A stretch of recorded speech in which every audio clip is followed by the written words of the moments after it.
Suzanne, thanks so much for being here. Well, thank you for having me, Janelle. Great to be here. Of course. It's the beginning of the week, a Monday, and one thing that I do a lot is I actually pick a word of the week every single week to kind of set an intention. Some people do it for a full year. I do it weekly because life changes weekly. So my hmm question to you is, what intention or word do you want for this upcoming week? Well, I'm going to say I'm actually heading back to a family reunion in New Brunswick, Mm. which is quite. I live in Seattle now, so it's quite a journey. It's like coast to coast and all the various things. So the word I'm holding and the vision I'm holding is flow. Oh, yeah. Yeah, for all the things I have to get done before I go, for the travel, for being with my wonderful family. Yeah, Mhm. How long will you be there? 10 days. 10 Nice. days. Yeah, You it'll be go fantastic. Seattle, Toronto, then New Brunswick? I do not do it like that. I do Seattle, Chicago, Yeah. Bangor, and Oh, then drive because where I go is St. Andrews, New Brunswick, which is yeah. down there on the tip of New Brunswick and the Bay of Fundy, and then drive. Actually, I get now there's an Uber guy Ooh, who I get to pick me up and drives me to the border, drops me off in Calais, Maine. And then I take wow. my little roller suitcase, cross the bridge, like, Yeah. prisoner exchange, and go to the New Brunswick customs control. Yeah. And then Oh, my family beautiful. pick me up there. That's Nice. it. And it's gonna be a long journey. It is always a very, very long. The flight that leaves Seattle is 6 a.m. So, Ah. yeah. I always say there's something about Vancouver that I really love, and I really could picture myself living there. But given that my family is on the East Coast of Canada, like that's a journey to go home. And Totally. like ridiculous. And I always say, if my family's on the most easterly point of Canada, I would rather be in Europe. Like honestly, the flights are probably simpler to come from They are. Europe Yeah. to home as opposed to Vancouver. Over Canada is so big. Absolutely. Now, where are you from? I know I saw Newfoundland. Newfoundland. So your family's still there in Yeah, Newfoundland? still there. My mom is still in the house that I literally lived my whole life. Like, when I go home, Wow. I still sleep in my childhood bedroom. Isn't that wholesome? That is amazing. I know, so many That's people, so like, don't have their rare. I know. Same exact bedroom. I grew up my whole life. Wow. My mom That's really interesting. Got to be interesting for you when you go home because I would imagine in the context of the kinds of things we'll talk about here in our time, your childhood self, for better or for worse, probably gets easily activated when you're there. oh What do you find? oh my god, this is not even a interview about me, but to answer you, yeah, like, the moment you go home, doesn't matter how old you are, you're back to that 15-year-old Yeah, teenager. All the absolutely. same triggers come up. My mom was visiting recently a few weeks ago, and she was here for, like, 4 or 5 days, and I think it was the first time ever we didn't fight or argue, and I'm like, "Are we both growing and maturing?" So, yeah, it's doesn't matter. Like, yeah, like you said, the childhood stuff is still there. It doesn't matter how old you are, and your parents still treat you like a kid all the time. Right. It's very hard. That's very hard. But this is actually let's say the centerpiece of the work that I do is in Mhm. fact helping, and not the work I do is with women, but we get hardwired when we're younger. What fires together wires together, and we get hardwired around things what we do to get love, safety, and belonging. So we have to Mhm. put parts of ourselves in the shadow or in the Mm. backyard or, sort of, you know what I'm saying? So that then means we don't have access to those parts of ourselves in the same Mhm. way. And then we grow up and we're out in our world and we start to have a little more, maybe let's say anger. You didn't have access to your anger when you were younger because it wasn't a good thing to do. That did not get you the love that you were looking for. And so you have a hard time bringing your anger. Now, maybe you're starting to cultivate it with friends, but when you go home, all that firing, wiring goes on, and it's like you lose your voice, you feel disempowered. It can really happen. But you can also do an enormous amount of growing in those Yeah. environments if you bring your self awareness with you. I think that's a lot of it is the self-awareness. Are you nervous about anything going home to a family reunion? No, I'm not actually. I'm looking forward to it. This is the first time since COVID that my family live all over the globe. And so, I love my siblings and Good. love to be with them and love to see their spouses and kids, and it's Yeah. usually pretty great. We're a very doing, active family, so Oh, there's fun. where there'll be lots of activities keep us Good. all In engaged. line, and I find as long as there's something for everyone else to keep their attention on, the Exactly. fighting and arguing seems to lessen, Yep. which is it's very interesting. Now, I wanna ask you a little bit, actually not a little bit, a lot around your leadership consulting. How did you get into that work a long time ago, and, like, Hmm. what did you love about it? Because I feel like you were doing that for a long time. I was doing that for a long time. I Mhm. was consulting for actually based in Toronto. In fact, my firm Yeah. was there. What I loved, and I kind of came into it through, as many consultants did, this was in the 80s, I guess, well, Mhm. 90s, early 90s. I had a background in experiential education. I'd worked with Outward Bound for a while. I saw the potency of learning through experience, not just learning through theory. Mm. And the firm that I was a part of, the consulting firm in Toronto, had that approach of, teaching sort of experiential learning in the classroom. And in fact, we also took people out to ropes courses. We were one of the first consulting firms that took executives out to ropes courses to work with risk taking and, team building and all that sort of stuff that's completely normal now and everybody does it. But at the time, it was pretty edgy. I think I've always loved how being a part of how people grow. Yeah. I'm very interested in creating the conditions, let's say, for potential to awaken. I've always been like that. I was like that as a little kid, in fact. I mean, if I learned to do dance, I wanted to teach the other little kids how to do Oh, dance. Like really? if I learned skiing, I became a ski instructor. I mean, I love helping others. So that was pretty deeply wired in me. What's something that you noticed in terms of executive leadership at the beginning of consulting and how you saw that change throughout the years, the decades? Yeah. Well, what was really quite significant was this balance of what I came to call feminine and masculine strengths and how they were valued. So when came into that world, first of all, the management consulting world was very masculine. There were very Mm, few women at the senior levels I was working at. And it was a lot of still the structure of the organizations were very command and control. And a lot mhm, of that more patriarchal, bureaucratic organization. But then in the 90s, things were starting to shift. The internet was just about to come in. Microsoft was coming into reality, and the bureaucracy was too slow.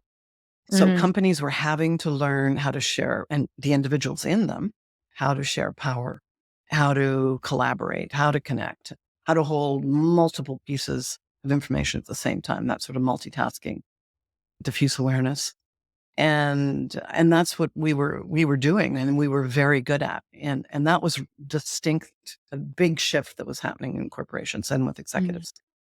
But then the women that were in those roles, of which there were mm, not very many, had been hardwired, as we've talked about, around masculine models of leadership. And they were the hardest, the most resistant yeah. to what I was bringing, which was fascinating.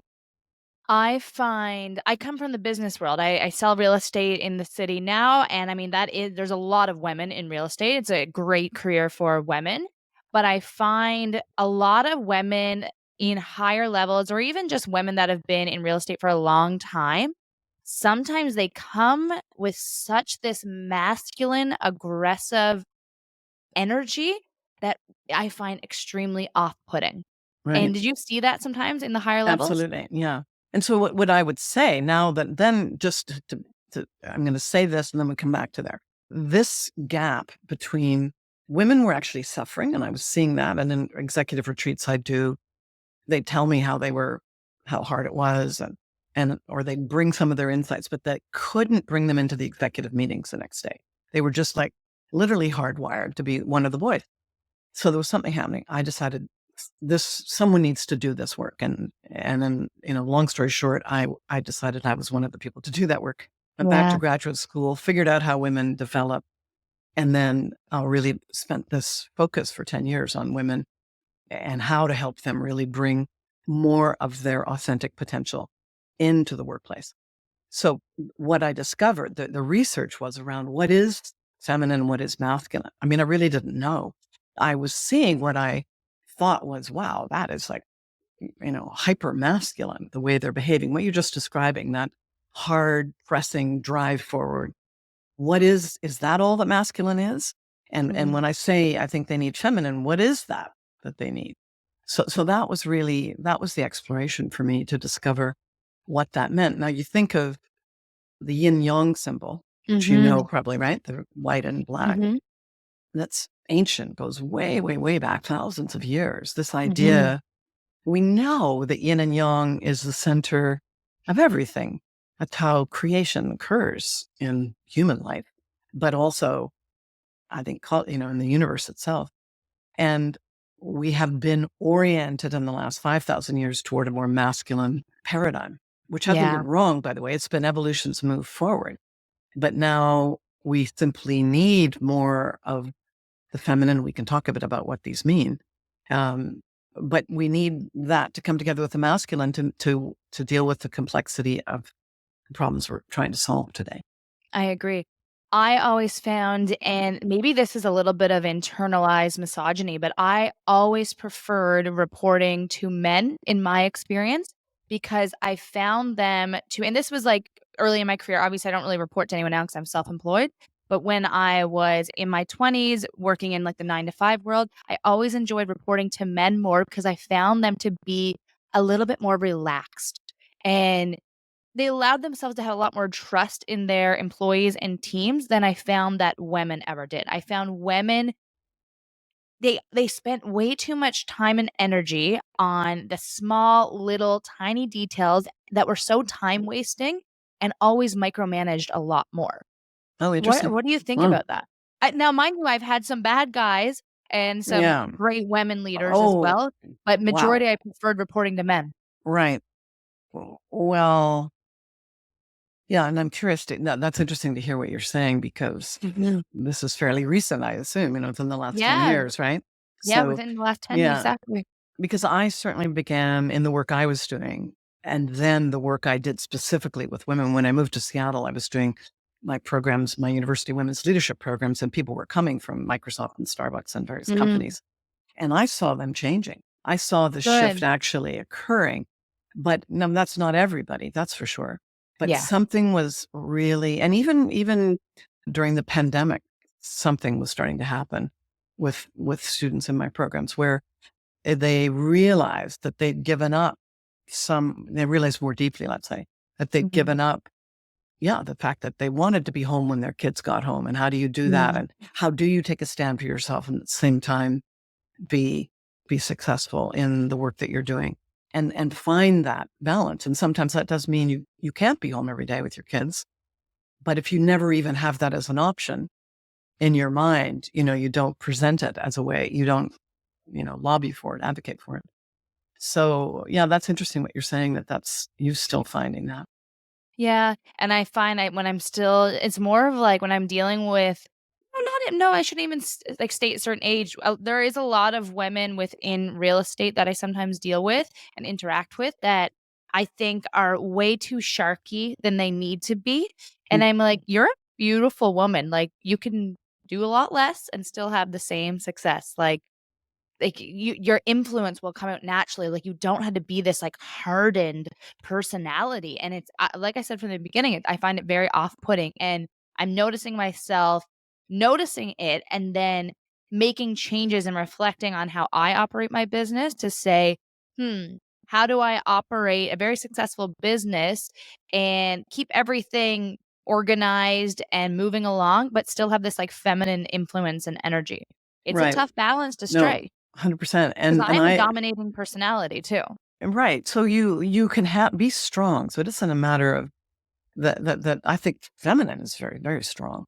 And Mhm. the masculine is very strong. My first book, The Way of the Mysterial Woman, I really that is where I lay out the research around what is the feminine, what is the masculine. And there are different aspects of the feminine and different aspects of the masculine.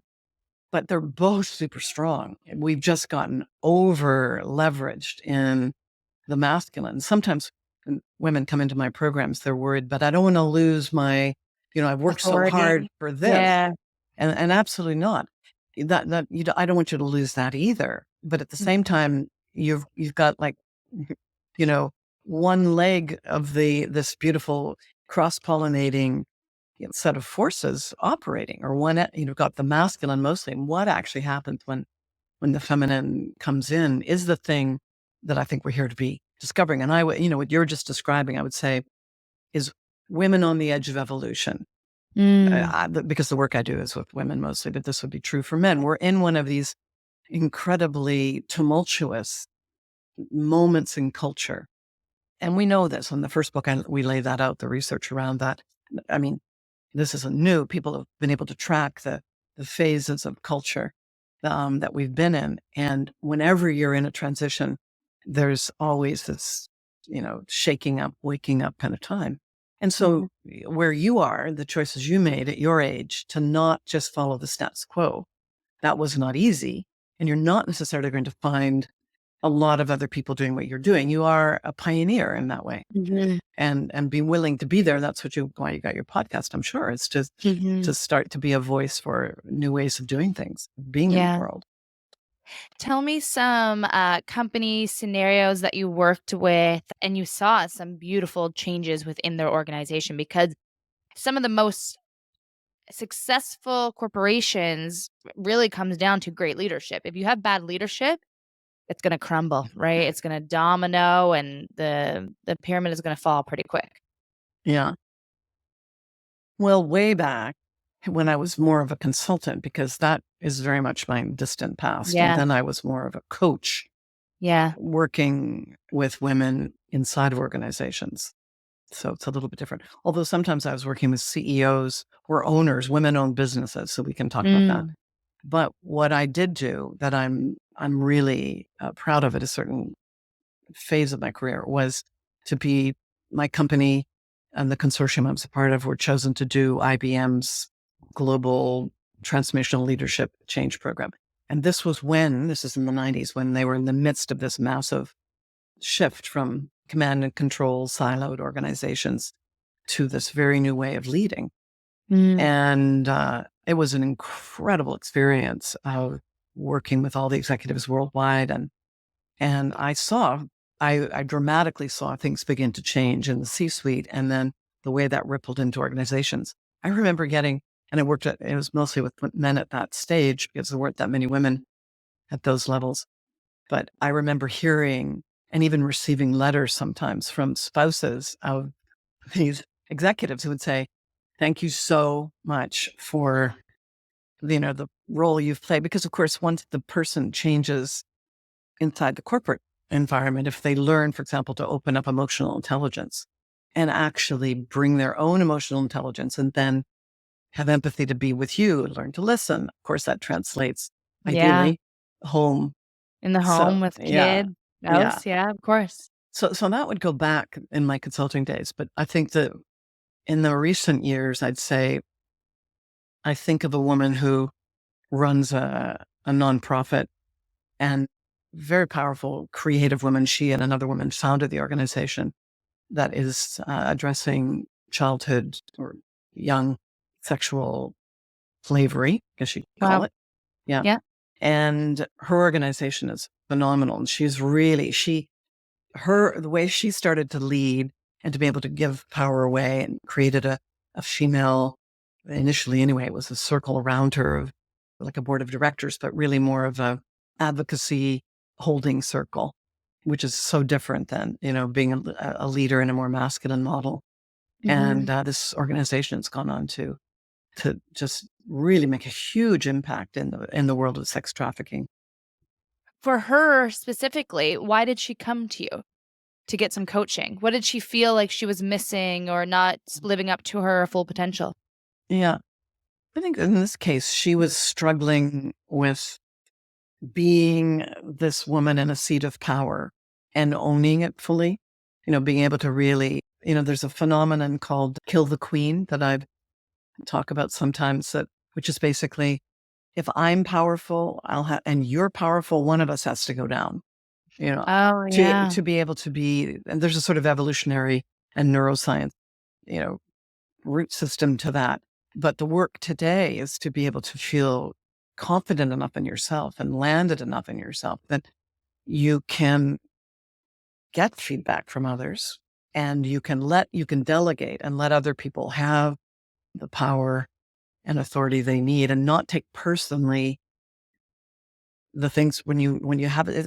In psychology, we call it differentiation, where you have to have a stand, and I know what I know, and I know that this is correct, and you may not like it, and that's okay. But so how do I work with you in a way that I can make hard decisions, have taken your input in, and then let you have whatever feelings you have, and not make them about me.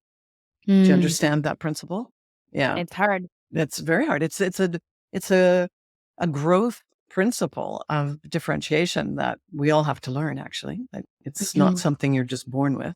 And you learn it in this way where you have more self-awareness, and you begin to see how your whole sense of self is so constructed by how somebody's going to, see you or not see you, approve of you or not approve of you. And Yeah. you sort of, that's the work to set yourself free.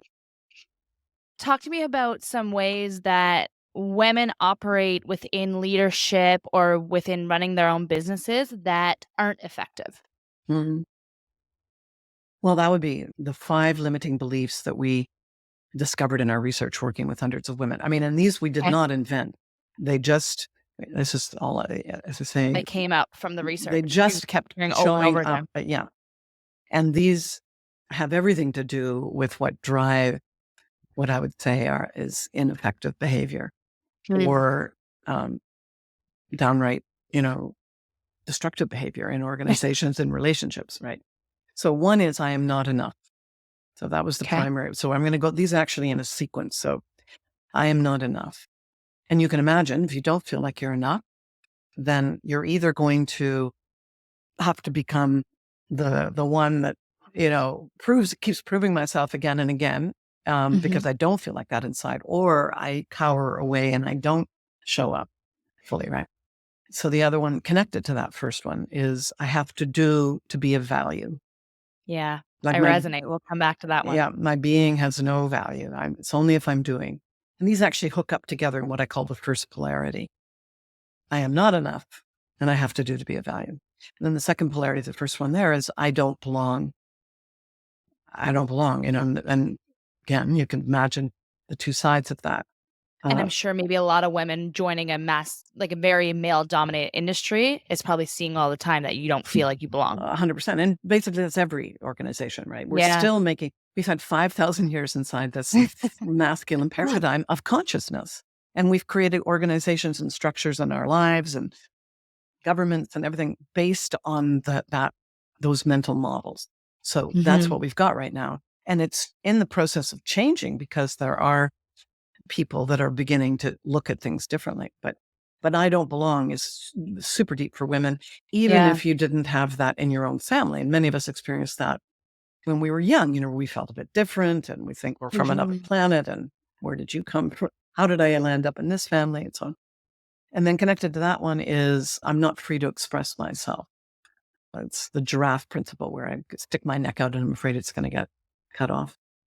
And then the last one is I don't have enough knowledge or Mm. influence or connections. I So, see that a lot in women in their early 20s that are starting to join the workforce yeah, yeah. Well, and and applying there's for jobs and right, yeah. and that's also understandable. I'll just say, there's a place for I need another degree, or I need to go back Mm. to graduate school, or I'm open to learning. That's understandable. And personally, I feel that's a lifelong process. I mean, that once you wake up to the fact that you are a work in progress, you are an ongoing becoming, we could say, Yeah. then you're okay with wanting to learn and grow. But that's different than I I can't really be myself fully because I don't have that graduate degree yet, or I Mm. haven't worked here before, or it's or I don't know enough people, or I don't have enough influence. That's a very different limiting belief. So all of I those beliefs, just to lay them out there, are operating, what I would say is deep down in the DNA. I mean, literally in the DNA. These have been encoded into our deep operating system. So they Yeah. don't get uprooted. They don't get uprooted by just having it consciously. Here, you've actually got to do the work, and that's the programs I do, to identify where you are attached to that old code. It sounded like for you, the I have to do to be of value Oh, was yeah, the I big one. feel like I can never stop, and it's Mm, almost the fear of stopping. It's like, will the success keep coming if I stop doing? yeah, right. Yeah. Have you had experiences where you will stop and you feel, is it too much anxiety? What happens for you when you No, stop? there's nothing but benefits. Mm. I'm getting better. I'm getting better. I'm definitely taking, longer extended vacations and really just turning off. And yeah, over the years within this industry, I've set a lot of boundaries too of realizing this doesn't need to be answered right now. A lot of the times, taking some time to respond actually allows people to cool off a bit more. I've learned it over the years, but definitely still, and maybe it's because I'm still in the building stage of Hmm. being in this business where it's like it's hard to know when to turn off, but I would say I'm better than most of knowing when to turn off before I burn out. Hmm. That's good. Well, this is Well, these two have to do to be of value, and I am not enough go together. In other words, there's that sort of, there can be, because of the hard wiring over millennia, mhm. there can be a sense if I don't keep doing, I will, I'll be in that terrible feeling of I'm not enough, which is Yeah. the Mm. existential anxiety. The liberating belief, just let me say, that sort of becomes available when you do the deep work of reclaiming parts of yourself is, I am enough just as I am, Yeah. and empowered to do what is mine to do. And what is mine to do is not everything. It's not Mhm. everything. And it's really profound for me to see when I see women changing just that, working that polarity. Because what starts to happen is, first of all, as women who are in organizations, you aren't doing everything. Mm. Therefore, you have more space to be doing the things that are yours to do, which may be the visioning. It may Yeah. be resting. It may be relaxing. And then it also allows space for others to do what they need to do, that they're Yeah. just kind of waiting to do, but you don't give them room to do. Out of those 5, did you experience any of those throughout your career? Oh, 100%. All I would say I can Yeah, all of them? recognize. I don't think there's anyone who wouldn't Yeah. have recognized those. I'd say the deepest one for me, that, and by the way, I don't view these as limiting beliefs that you're just going to do a program with us or do some work and they're gone.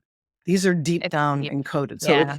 it's you do layers of work. I keep coming around, and every time I do a program, I get the chance to be steeped in it again. But the Yeah, yeah, the yeah. the deeperest one for me is probably I do not belong. That's the one. And I, Why? well, there are a number of reasons for that. Probably I can look at, my family of origin, a sense of, okay, came from a very scientific family Mhm. of academics and people in the more linear scientific worldview, physicians and PhDs and all of that world. And I was starting to have other experiences when I was a teenager of other, yeah, I would call it a spiritual Yeah. experience. And I was very emotionally aware and tuning in to things that nobody gave credit to. So Mhm. I often felt like, yeah, this is not, where did I come from? I don't, I love my family very much. I loved them, but I felt very different. Um, so that was sort of got coded in to me that I'm a little bit different. And, Yeah. and I mean, I would say that is the place I sit in culture right now is not in the mainstream, although I've been in the mainstream. I was very much in the mainstream of my Yeah. consulting world. And then the research I did around women in leadership, I put in universities. So it would be very, legitimate. Like I would consider myself a bridge person. I now feel very differently about the whole academic and scientific world. And my work is based in neuroscience as well. But Mm. I also know I'm kind of an edge person, I'm bringing in new ideas and I'm comfortable with that. I'm more comfortable with that, let's say. When you coined the term the Mysterious Woman and launched your book back in 2016, what was the reaction overall? Yeah. It was actually surprising to me because I think I knew from our people that were in our programs that we'd figured some things out. And they were the ones that pushed myself and my co-author, Dr. Susan Cannon, to write this book. So I Mhm, knew we'd decoded something, this pathway basically for women to wake up to the next level of their potential. But we were mhm. in a relatively small, in world here based in Seattle. And all of a sudden I was in the world. I did a book tour in Europe and all over the place. And it was right at that time that I began to do online programs because I'd gone way before it became necessary, of course, with COVID and so on. Zoom had just come out. Mhm. It was really clunky, but it was doable. And there were people that had the book in Europe, and I was giving keynote talks in different women's leadership conferences. So it was really exciting phase. It was like there was, I think, a sense of women's readiness, enormous readiness to have a map. I remember that there was a women's leadership conference I spoke at in Rome, and there were a lot of women there from European companies. The companies like Nestle and other companies had sent them all, younger women in their 30s, and Yeah. they had no model. And they just came up to me afterwards. Like, it was such a great thing, like, what? Tell us more about this. Like, there's actually a model. I know I don't want to do what my mother did, which was become one of the boys or stay home. I don't want Yeah. to do what my father's doing because I never see him. He's just a workaholic. And there's got to be some other model. And you're saying there is. And we want to know what that is. So, yeah, it was pretty exciting. I resonate. I always say to people, one of the biggest reasons I moved into real estate is because I feel like it's still one of those careers that you can have a family and have a career and basically Hmm. have it all. Hmm. And as a mom, like you can, if that's a path that I go down, this business I could train to work around my life. If I had to pick kids up at 3, I do everything with them and then I work later on. You know what I mean? I'm not answering to anyone and losing time with my family. Like I'm the type of person that wants it all the time, and I think that's one of the careers that I could have it. So, yeah, like I said, that's one of the biggest reasons I switched. Yeah, that was a good career choice for you. But I also feel, and I've seen, it's very possible to wherever you go, there you are, is the saying, So it's very Mm, possible once you start to wake up to your own value, and it includes all of who you are, then you can also be in mainstream organizations. You're just going to be in them differently. And that may yeah. mean there are always trade-offs. I don't have the view that you can have it all at one time. There may be, No, there's trade-offs for sure. yeah, but Compromises, knowing balance. those and making those consciously is very different than I have Yeah. no choice. And I'm just in this, great, I am not enough. I have to do to be of value, you know, river, and I can't get out. Yeah. I wanna change gears a little bit. When you were launching that book or writing that book, your husband took his own life during that time. Yes, yes. Well, you said when the manuscript was being written or when you were promoting it? No, I hadn't found a publisher yet. So this was what I would a huge moment in my life, and that is the second book, You Make Your Yeah. Path by Walking, just came out just a month ago, actually. So it's just making its way in the world. But the first book was written, the manuscript, and we were about to launch a program that we hadn't done a program for. It's been about a year while we were writing, compiling all the research and then writing. And then, yeah, obviously that sort of up and out, and I'm going to fly into the world with this work, and did not happen. It was an enormous cataclysmic and very traumatic event for me. My beloved husband took his life, and with it, really, as I say, mine as I knew it. I mean, really, everything changed very, very Yeah. quickly. And so the second book, the new book was not even All about that. Well, Yeah, yes, but not even in your no, idea. I had Yeah. no idea I was going to write a book. I was just first going to go through this in what I call the way of the mysterious woman. And that's the first book. Did you pause everything and really sit with that grief and process that? Or did you process the grief while still continuing on with your own life?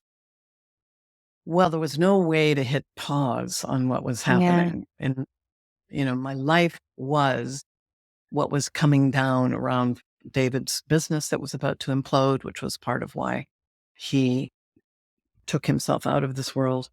And I was going to have to sell our estate. And there were many, many things that had to happen. So I couldn't hit pause on Mm, that. And then actually, one of the main centerpieces of the second book is really around when things do happen like that, that are like, out of our control. They are our life. There isn't about a pause. Let me hit pause here mm, until I get back to something that was before, or till let me, like, if I can survive this, then I'll get somewhere where the good stuff starts to happen again. It's like, no, this is my life. And the more that I can bring myself into this present moment and be here, the more chance I have of unfolding this in a way, in my case, that, would be positive, or at the very least would be less damaging, let's just say, to yeah. for me finding my way into the future. Without being so obvious, when your husband took his own life, what immediate feelings came up for you? Well, what do you mean without being so obvious? Obviously, you're upset, I but say, I don't know. Maybe this says a lot about me, but I would be in your situation a little irritated, where it's oh, a little got it. inconvenient. So that's how I would feel, and I'm No, I really like, totally get it. Well, first of all, irritated would hardly cover the word that, for me, yeah, it was angry, very, yeah, very angry. But I was everything at once. So first of all, yeah. he was my beloved husband. He really was Mm. my partner, and we loved each other deeply. And so Did you have kids? we had no children, no, Okay, just the 2 of you, yeah. yeah. And although, lots of nieces and nephews, but Yeah, none of yeah. our children. And so he was, so there was enormous grief. There was the loss of my beloved, and the Mhm. life that we planned together, and everything that was a part of our lives. And then there was also this or absolute rage or anger that he would do this. Yeah, The betrayal, the way that he didn't take care of me, what he didn't do. And then there was the fear, the terror of what's going to happen to me, and how am I going to go through this? And now, that's just, I'm hitting the high notes of a yep, whole, cauldron of feeling. But the work that I do and did mhm, then is very much about how to be with your feelings. So I knew how to do that, and they would come in great, huge waves, actually, over time, over especially that first year. So mhm, I was absolutely committed to working with whatever feelings did come, to process them, so that, for example, if I would get to the place where I would forgive him, I would get there mhm, honestly. And I wasn't sure. I wasn't going to do what I call a spiritual bypass and just say it's, he's in a better place. He's not suffering and whatever. I'm Um, glad, because right. people usually go that route, and I'm like, that doesn't seem authentic to me." Like, I yeah, Well, I mean, I think people do what they can do, and I don't have a lot of judgment around that. I do yeah, feel they do what they can do and manage the incredible overwhelm in the nervous system. I think for me, I I had an intention to want to get to forgiveness, because I know and knew that if I hold back forgiveness, I hold back my own freedom. I wanted and you're my own poisoning yourself. You're 100%. creating that inside of you, Yeah, yeah. that's right. But I wanted it to be embodied. Like, that freedom needed to be embodied, not an idea in the mind. And that's very much the Mhm, work I do. So that meant I had to process the anger. I had to go through all the ranges of feelings to get to the place where I could really make more space for his suffering and understanding of his suffering. And that, honestly, he did the best he could. Now, the impact on yeah. me was enormous, but I can accept where we got to. I mean, I got to a place where I could say, I forgive you.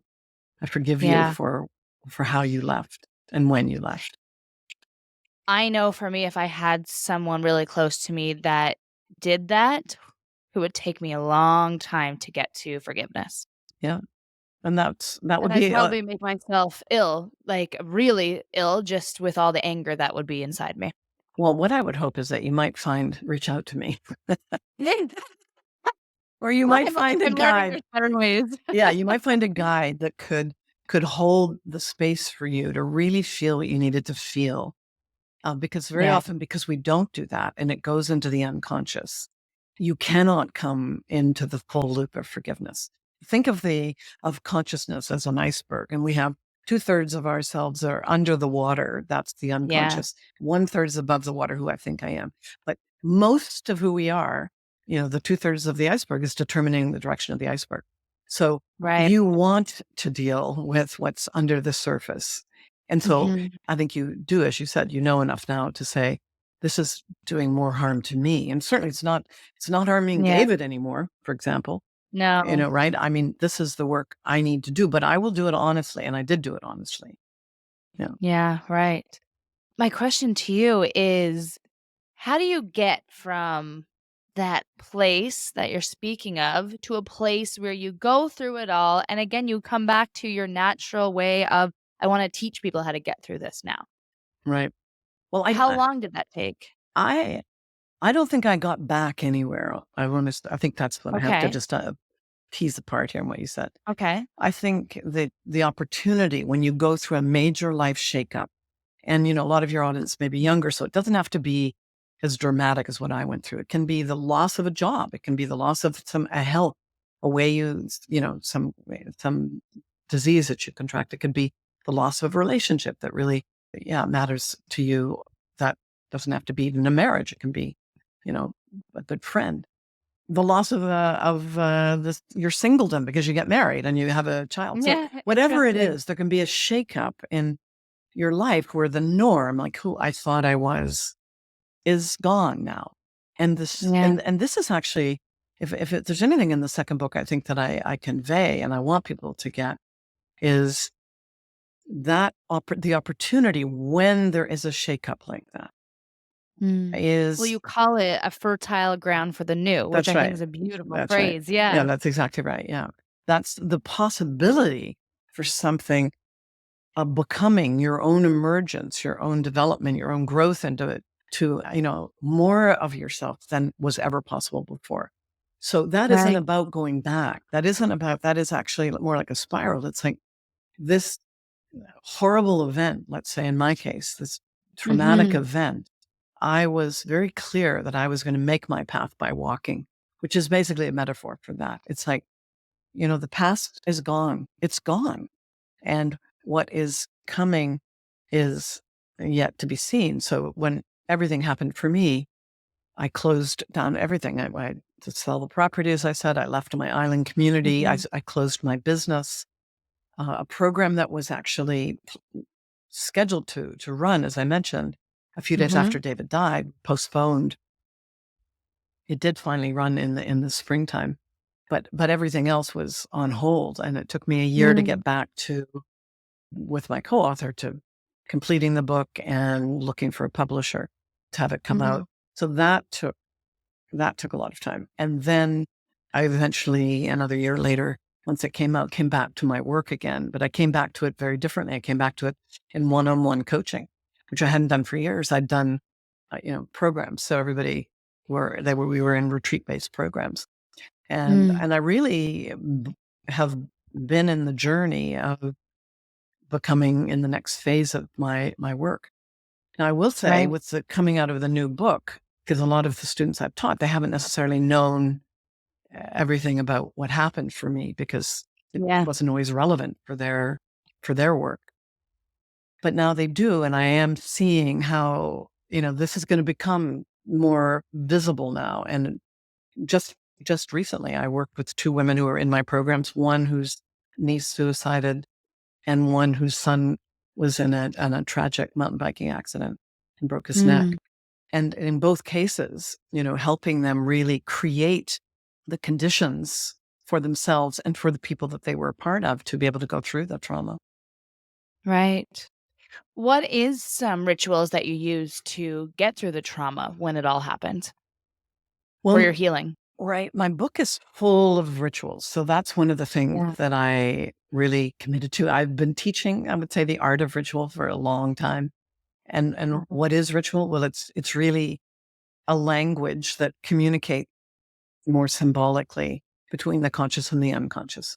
And that's why. And it's a sort of lost language, I feel. Although it's coming back and I'm helping to bring it back. Because certainly many indigenous cultures use ritual, understand that you have to speak to both the conscious and the unconscious mind, the left and right Mhm. hemispheres of the brain. So for me, it was very clear early on that there was going to be a lot going on below the surface of that iceberg, two-thirds of the iceberg. And one of the first rituals that I did was a ritual to kind of, it's actually gathering all of David's family, those that chose to come, and my closest friends, our closest friends.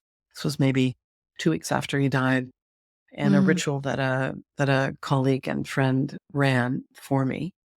And the way that it began, and this will just give you an example of what ritual can do. I had a vessel, this beautiful ceramic vessel that David was a collector of many Asian beautiful things. He was actually imported Indonesian antiques.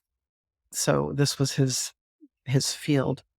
But he had this one beautiful, we had this one beautiful bowl, had a bit of a chip out of it. And this time, yeah, about 30 people were gathered in my living room. And I was standing in front of the stone hearth in our living room.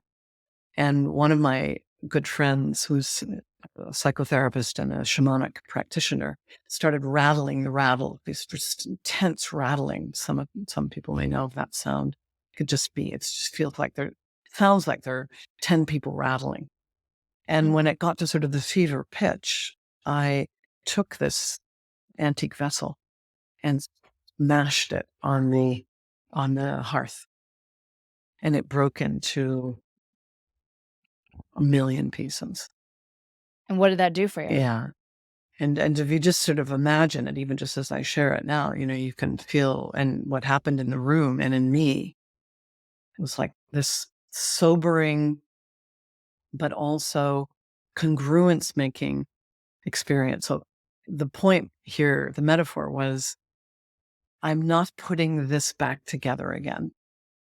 There's no way my life, this shattering is complete. Something new will emerge, but this is over. It's not like one piece fell out and I'm going to glue it back in again.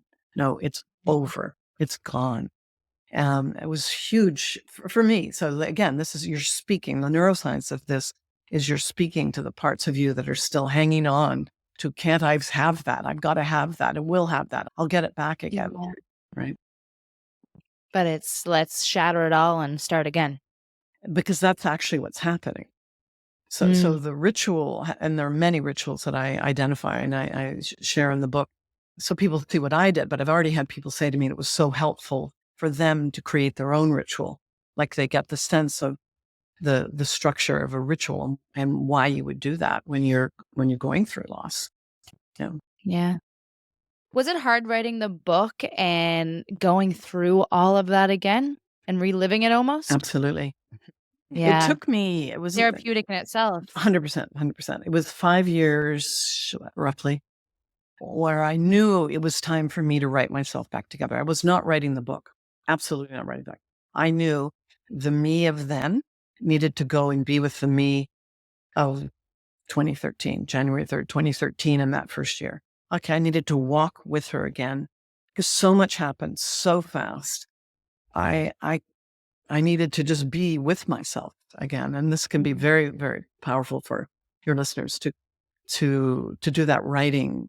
And absolutely, even if you think you might have something to share with others as a book down the road, do not write a book for others first.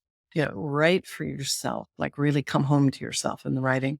And release it all. And I did, yeah. And integrate. It's also the integrating. It's almost less releasing. It's more integrating. You're bringing the self, yourself of today, and you're finding meaning in what happened then. There's something that actually literally kind of integrates psychosomatically. So I would take Yeah. myself away and do the writing. And I did that for a week every, 6 months or something. And have friends at home, one of the islands. It was very, very powerful for me. Very hard and very powerful. But I had friends. I had to do it by myself. And I needed to create the environment that was just time for me and somewhere beautiful. And then I had friends who were available for me to call if I needed them, which I did sometimes. And then it was after that, that took a couple of years probably of just this coming back again and again to my own healing. And then I sent it to the editor of the first book and she read it, what I had, and said, I think this could be really helpful to others going Yeah. through difficult changes in the lives. And even just, we could say in the globe today, this is there is so much already changing and many changes coming here soon. Has it been 10 years It's been since you lost your 10 husband? years. Wow. Yeah. Does it feel like that? No, there's no What does it feel like? way I can even relate to the time of it. Um, Feels like way less?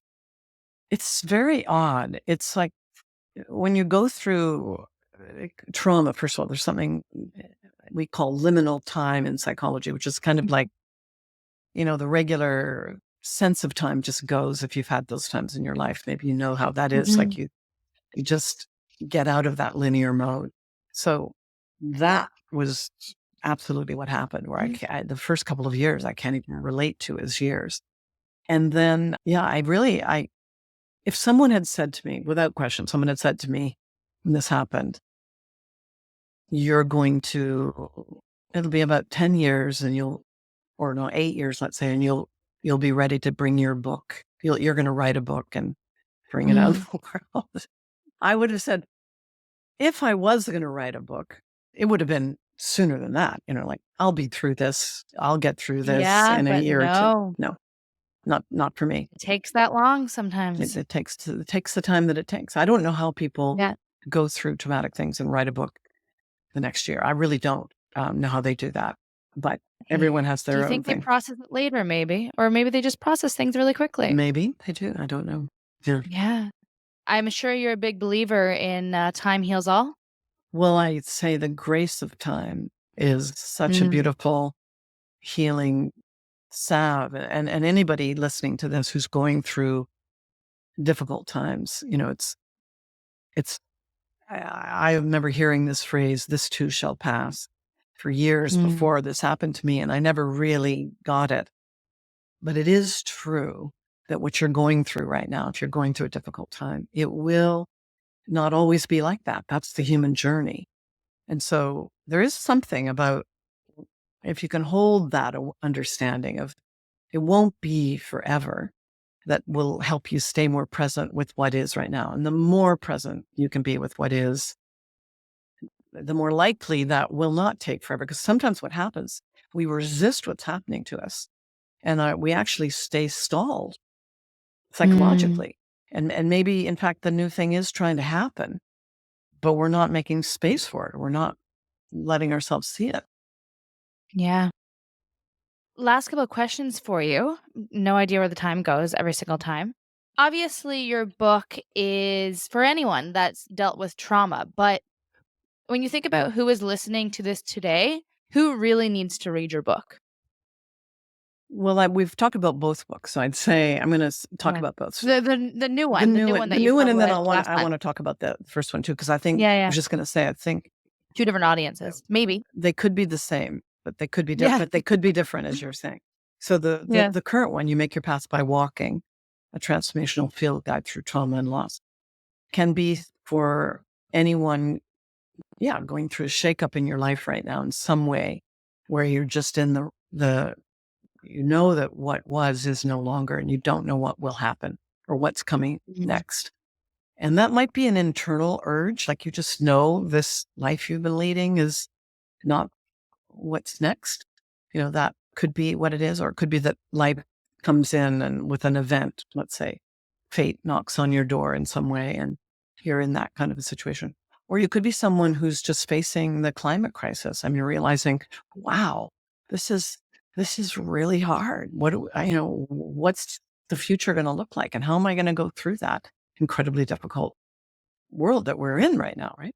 So Mm, that's one audience, and the first book yeah. is, and it can be one and the same, or that, because the second book really, I think a lot of people, and I know this has already happened, will go back and get the first book, because the first book is sort of the building blocks that gave me the operating system to go through this very difficult experience in my life in a way that led to Mhm. more of me showing up in my life and to creating a life that I could never have imagined, actually. But the first book would be, if you're a woman and on the, in that moment of how do I, or maybe even curious about what is my feminine nature, what is my masculine nature, either a sense of I have got too much of my feminine, I can't really get out in the world and make a difference and feel empowered and make things happen, or maybe I've got too much of the masculine and I am just only doing that and I don't have any of the softer, self-caring, you know, collaborative, connective things going on in my life. This would be Mhm. a great way for you to normalize where you are right now, which is, I think, women on the edge of evolution. I think we are in a big shakeup right now, and we are trying to grow ourselves into a new version of the human species. And I think you would find it, as I know many others have, reassuring to recognize you're not alone. You're actually Yeah. part of a great wave of consciousness that's moving now. Yeah, and I mean, that's the premise of this podcast is knowing that you aren't alone with what you are going through. Suzanne, where can everyone find you? I'll put the links of both your books in the show notes, but to connect with you, can you plug your website, Instagram, any social media channels? Yeah, I'm on pretty much all the channels. Mysterial Woman is Mysterial, woman.com. And I'll just say mysterial. That is a word that I invented, and you'll find out on my website or in Mm, my book why and what it speaks to. But anyway, yeah. so mysterialwoman.com is on Instagram and YouTube and Facebook and all over. And my website is mysteriowoman.com. So Are you gonna change that now that you're expanding into more books, or are you gonna keep no, I that, think title? at the moment it's still the same. I Yeah, haven't really. I have the new book on that page on the my yeah, website, and it's still the work I'm doing. It's still although the second book is written for men and women, so we'll see what happens yeah. in the future. But yeah, Suzanne, when we started this conversation, you said your word was flow, and I didn't tell you my word. My word that I picked for this upcoming week is light, just like light energy. And I feel like both of those words combined, I feel like really did embody this podcast and energy. So I love when that yeah, happens. and in fact, that's quite something, because the topic, you could say, of the loss of the second book can be quite dark. But this is the whole Yeah, thing, is that the light and the dark are interpenetrating. That's the yin yang symbol. The dark is yeah, actually the feminine, and the light is the masculine in the yin yang symbol. really. And so I didn't know that that. we have both of these, and you can be with very difficult and dark situations and have your light be present. So I like that. Right. Yeah. Suzanne, thank you so much for coming on here. I always never know what we're going to talk about, but as we said, it always flows very naturally. So it's been a pleasure to have you. Thank you. Good to be here.